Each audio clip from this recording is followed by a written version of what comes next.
Budget showdown continues, and Union Parliamentary Affairs Minister Kiren Rijiju has now addressed the media over the politics on the budget showdown that is currently ongoing in the Parliament. Let us now cut across.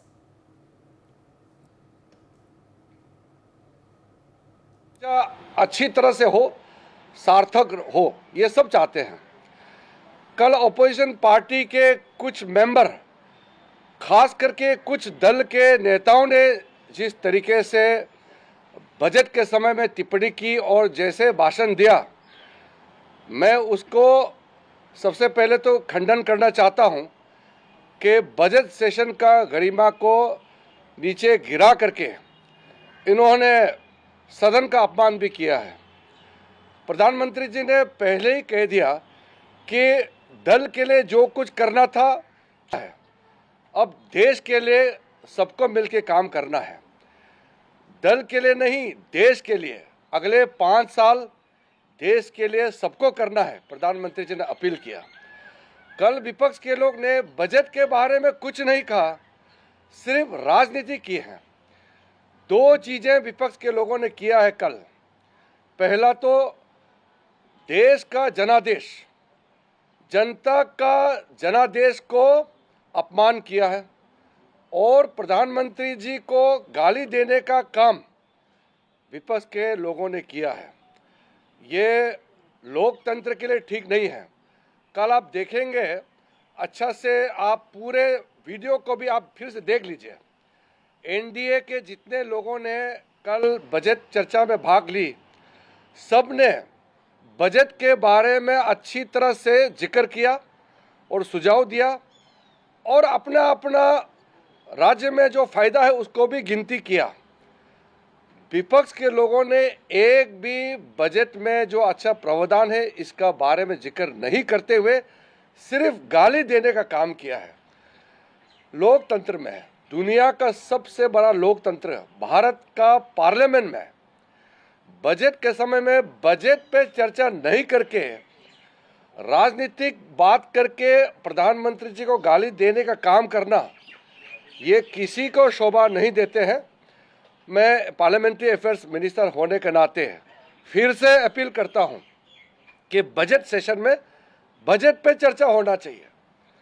मैं विस्तार में तो नहीं कहूँगा क्योंकि अभी सदन में चर्चा चल रही है, लेकिन जो बजट में इस बार निर्मला सीतारमण जी के द्वारा पेश किया गया है, मोदी जी का तीसरी टर्म में भारत का दुनिया का सबसे तीसरे बड़े अर्थशक्ति बनाने का, 3rd largest economy of the world बनाने का पूरा प्रावधान नींव इस बजट में रखा है। इसमें क्यों चर्चा नहीं होते हैं?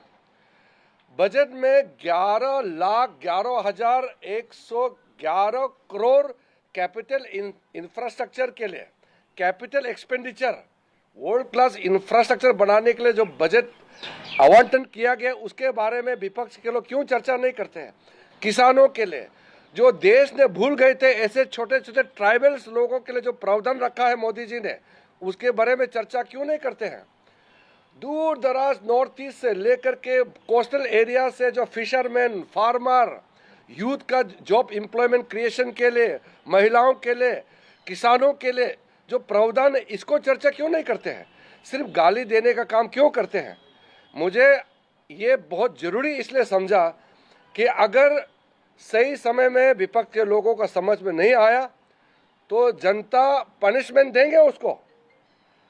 जनता ने जनादेश दिया है और सरकार चलाने के लिए मोदी जी को तीसरे टर्म भारत के लोगों ने दिया है।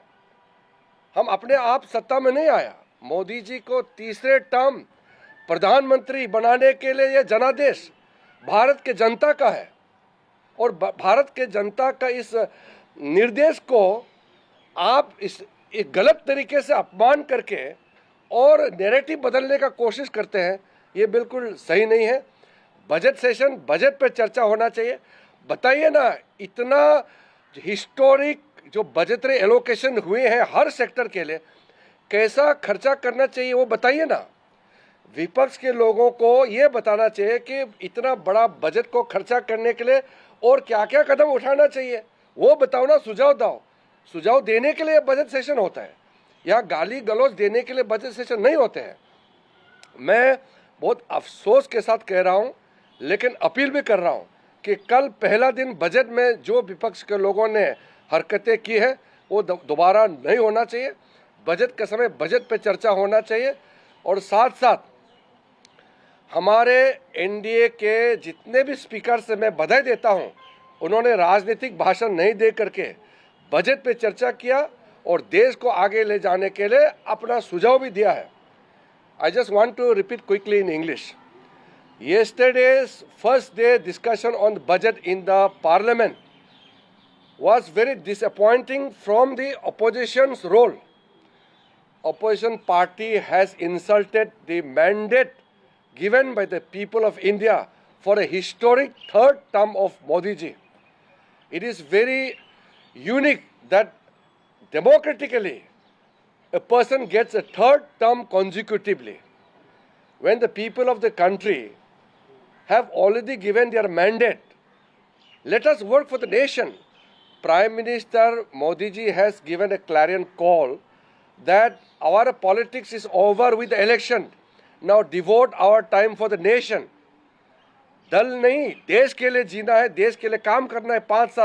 5 साल के बाद फिर से चुनाव जाएंगे, तब राजनीति करो। That is what Prime Minister Modi ji has made an appeal. Yesterday, all the opposition parties had done two things. Number one, to insult the mandate given by the people of the country and to insult Prime Minister's historic third term. The third term is a unique opportunity for anybody in a democratic setup. Let us respect the mandate given by the people of the country and make the budget session a useful session. I would welcome all important suggestions and comments on the budget. Don't resort to abuse and insult. Yesterday, the only thing the opposition people who spoke on the floor of the House had resorted to insulting the Prime Minister and also insulted the mandate given by the people of this country. So, with the beginning of second day of the budget discussion, I would urge everybody to speak on budget and don't resort to any kind of unparliamentary conduct and speeches which will demean their own position and the standards of the parliament. For more such videos, subscribe to the NewsX YouTube channel, hit the bell icon.